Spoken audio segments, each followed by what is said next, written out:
everyone, it's Christina from Card Creations and More by C, and today we're going to be making a card using the Sweet Treats cartridge.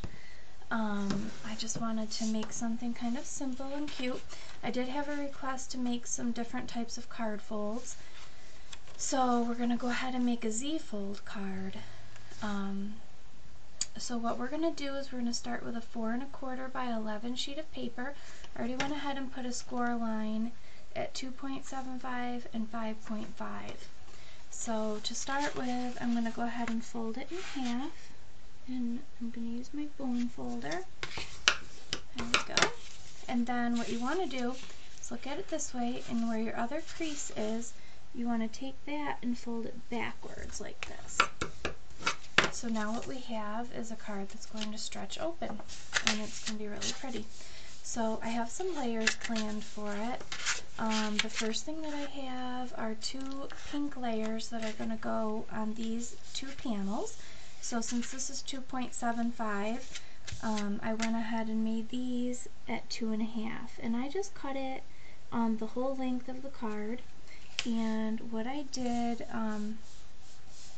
was I cut it at like 5 inches so that I would definitely not run out. Sometimes when you cut things the exact same length you need, it's not right, so I wanted it a little bit longer so that I can go ahead and trim off right at the edge. So what we're going to end up with so far is that. And I'm going to go ahead and grab my scissors.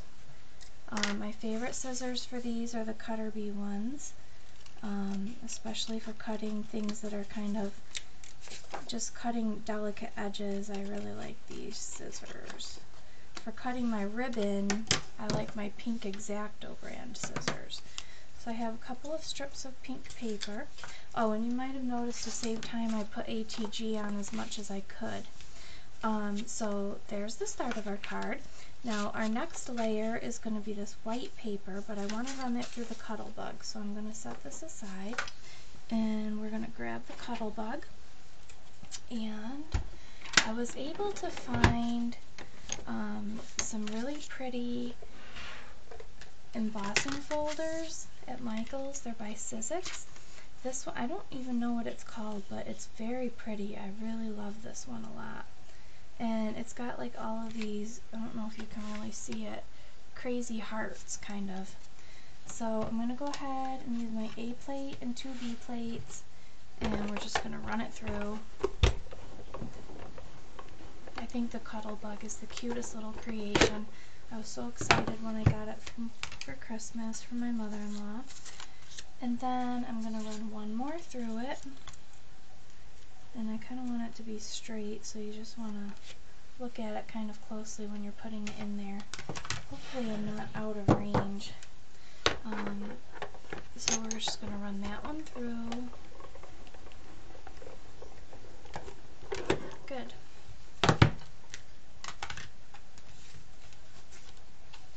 There we go. And I'm just going to set those aside for now. Good. And get the Cuttle Bug out of the way. Okay, next what we're going to do is I'm gonna, I'm stuck to my one layer here. I'm gonna go ahead and just put ATG directly onto this pink paper, and I'm gonna go ahead and run a little bit on the actual top and bottoms, because when you're using things through the Cuttle Bug, it's best if you have adhesive on all 4 sides, or it can kind of start to come up. But I just thought since I cut my layers bigger than I needed them, it would be easier to run the adhesive right on the pink layer. I just made sure that I didn't get it too far in the way of where it would show. So I'm going to go ahead and press those down, and we're going to trim off the edges as well. And I think this is the cutest embossing folder ever. I was so excited when I saw it because I didn't have any embossing folders with hearts, and I think I'm going to be a little bit obsessed with this one for a while, so you're probably going to be seeing a lot of projects with it. And there we have that. Now the next thing that we want to do, see how pretty that's turning out? we want to work on our inside layers. Now these are 3.75 by 4.5. And what I like to do is kind of get it set up on the inside of the card where I like it. And then I'll show you why, because then we're going to work on the outside of the card. And I kind of like it like right there. I think that looks really good. So the next thing that I do, and I was kind of silly, I messed that up. Yeah, I was thinking I was doing myself a favor by putting ATG on, but I didn't. Anyways, the good thing about ATG is until it's stuck to the paper, you can just take your fingers and roll it right off, so it's not a big deal if you put it on and then you don't like it. So I'm just going to roll it off. Can't believe I did that. And I don't have all those editing skills to just cut this. So there we go. See, but there's a little lesson, and then if you need a little glue ball, you can always use that. So what I actually wanted to do was put ATG just on about half of this. So I'm going to run it to about right there, and you want kind of a lot because you really want it to stick. Then what I'm going to do is take my card like this, and I'm going to line up my corners like that.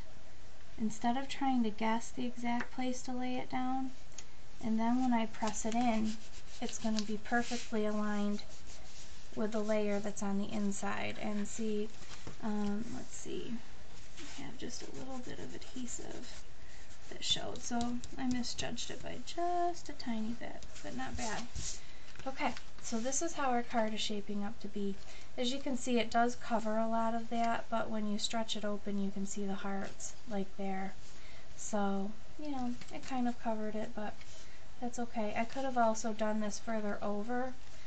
Maybe I should have, since I embossed this. You can actually come further over on the edge if you want to. But I think that we're probably not going to be able to lift that up and change it.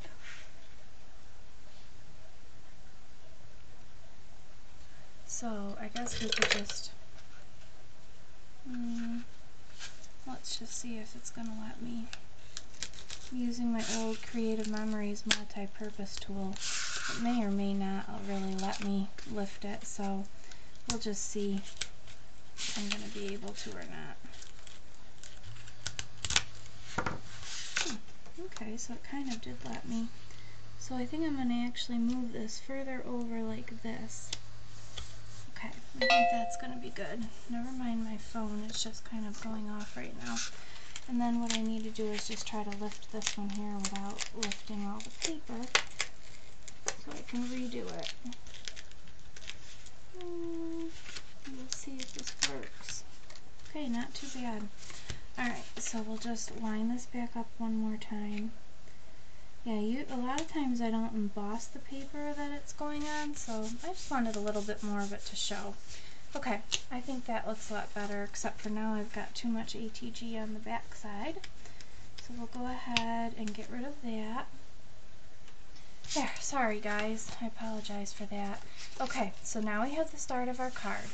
Then what we're going to do is put our inside pink layer, which is just 1/4 of an inch smaller, down, so that way the inside of the card is done.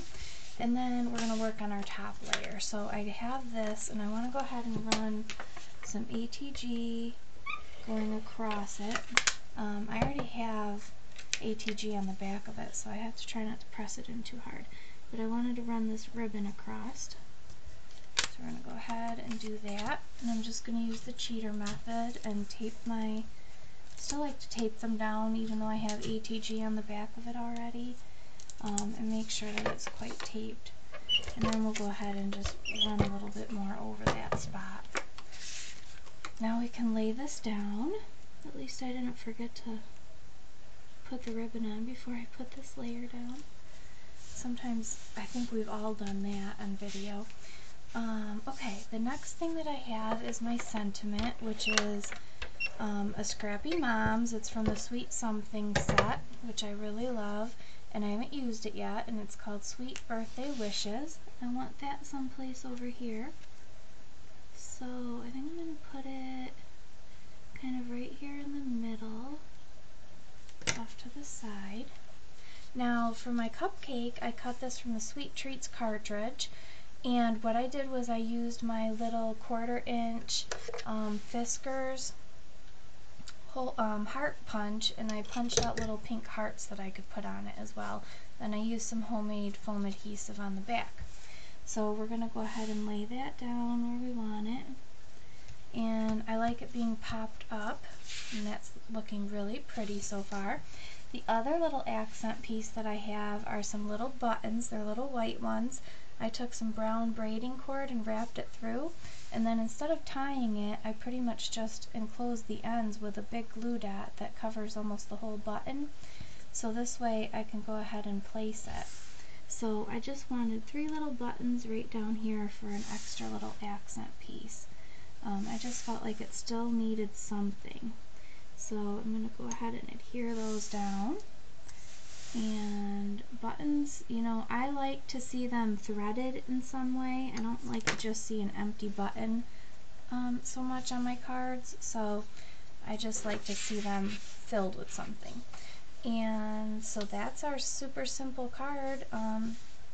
It's really easy to make a Z-fold card. I can give you the instructions again. You know, if you need them in writing, just ask me. And the only other thing I'm going to do is decorate with some frosted, I